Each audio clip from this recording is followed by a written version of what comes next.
Hello friends, or perhaps I should say, greetings lovers of liberty. I'm Thomas Waters and welcome to my video series on revolutions and the making of the modern world. This series is about the history of revolutions over the past 2.5 centuries. Give us general liberty, let us destroy slavery and take over the country. Today I'll be discussing some of the causes and consequences of the Haitian Revolution. Taking place roughly between 1791 and 1804, the Haitian Revolution was, along with the American and French revolutions that helped to inspire and bring it about, unquestionably one of the great revolts of the later 18th century age of revolutions, as it's been called.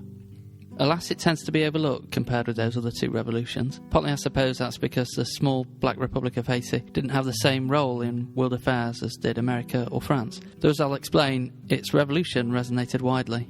Maybe too, the Haitian Revolution seems like a difficult subject to research, given the particular challenges of the source material, much of which was written by white witnesses, though the vast majority of participants were black and on the other side of the struggle. Yet there's another reason for the topic's neglect, and it's probably the main reason. As Jeremy Popkin, a great scholar of the Haitian Revolution at the University of Kentucky, has noted, Haiti and its revolution have been treated with hostility by an outside world, increasingly under the sway of racial prejudices that have still not entirely disappeared.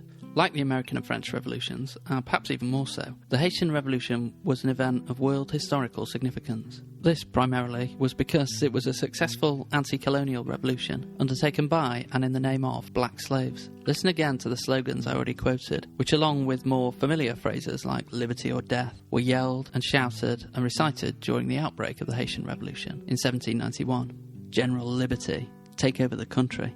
We can perhaps hear in those cries that the Haitian Revolution had a wider, more expansive, and perhaps also simpler vision of human emancipation than was hidden within the nuanced, debatable, and in key respects hypocritical phraseology of the American and French revolutions, where many so-called natural rights were in practice restricted to white men of property. As the American abolitionist, orator, author and former slave Frederick Douglass noted in one of his 3 autobiographies, masters tried to keep their slaves ignorant, and most people in bondage were cunning enough to appear so.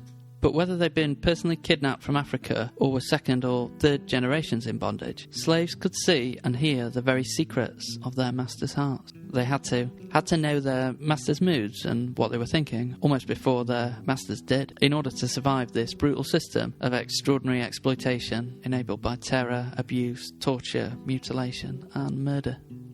The rebels in what would become Haiti, the first Black Republic, knew American and French revolutionary language of liberty, equality and fraternity. No doubt some of them had heard it argued about in town and perhaps debated at their master's dinner table, maybe read about or discussed from newspapers and in letters. The people of Saint-Domingue, as the colony was known before the revolution's victory, could use these phrases, just as they could profess loyalty to the King of France when it was strategically expedient to do so. But the other slogans of the rebels, general liberty and take over the country, conveyed a much more radical vision, a vision of the abolition of the slave system of racial bondage that Europeans had brought to much of the Caribbean and the Americas.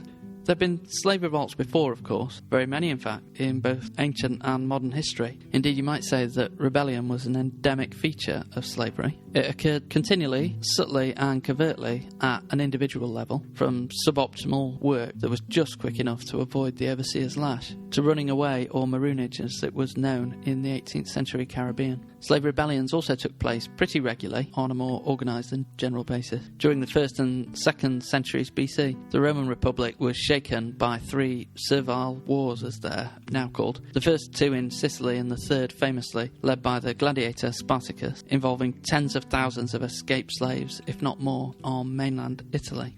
The 18th and early 19th century Caribbean likewise saw regular armed slave uprisings and poisoning conspiracies too, in fact, like the McCandle conspiracy of the 1750s. In all, between the late 1780s and the early 1830s, there were at least 20 mass revolts of enslaved people in the Caribbean. Sometimes it took years, sometimes it took weeks, but these and other slave revolts, both ancient and modern, were eventually and ultimately crushed. What was crucially different about the Haitian revolutionaries was that they won. They enacted the greatest and most successful slave revolt in all human history. Why, uniquely, did it succeed?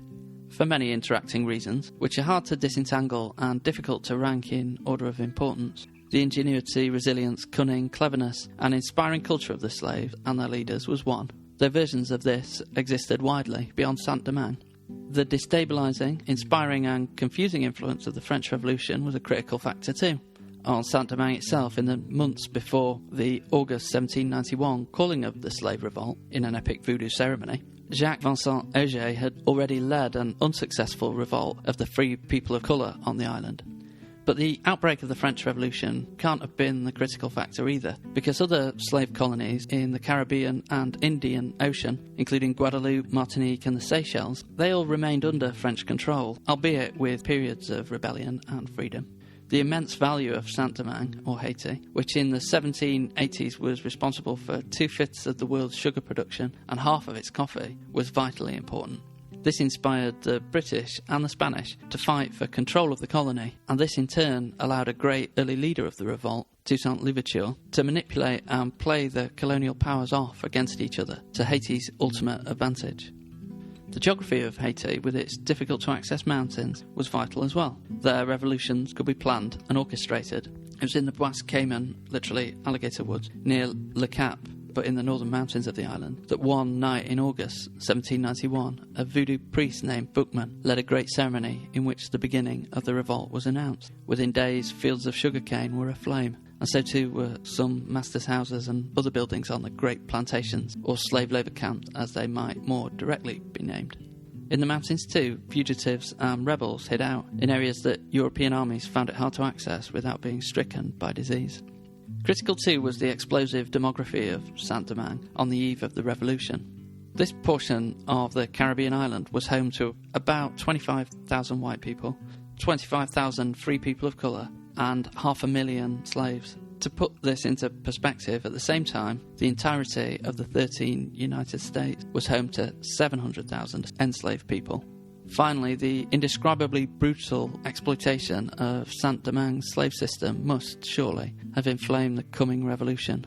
The average life expectancy of Africans kidnapped to Saint-Domingue, it's been calculated, was just 7 to 10 years. Beyond Haiti's own shores, which formed the western section of the island of Hispaniola, with the biggest eastern territory being known as Santo Domingo, the revolution inspired independence movements across South and Central America. To some extent, it even fostered them. Simon Bolivar, the great South American revolutionary, briefly took refuge in Haiti in 1816. Haiti's revolution also accelerated the destruction of the chattel slave system across the Americas and beyond. It also undermined its legitimising ideologies too, which, among other aspersions and denigrations, claimed that black slaves of African heritage were incapable of governing themselves. Abolitionists in the United States, Britain and elsewhere could now add to their arguments the need to, as one put it, prevent the horrible evil of slavery and thereby avoid the fate of Saint-Domingo. That fate was for Europe's richest colony, in the space of not quite a decade and a half, to be plagued by what at the worst moments seemed like daily slaughters of black, white and mixed race people. So much so that the air became tainted by the putrefaction of the bodies, as one English visitor to the island put it.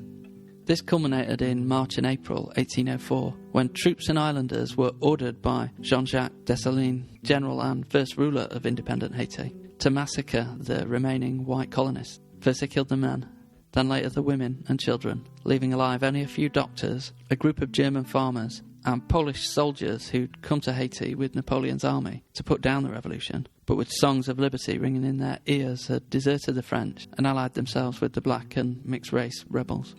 As General Dessalines wrote in his proclamation on this incredibly brutal but not exceptional instance of revolutionary terror and reprisal, "We have given these true cannibals war for war, crimes for crimes, outrages for outrages. Yes, I have saved my country. I have avenged America." Barely 3 years after he made that proclamation, Britain's Parliament abolished the slave trade, though it will be several decades later until the institution itself was abolished in the British Empire.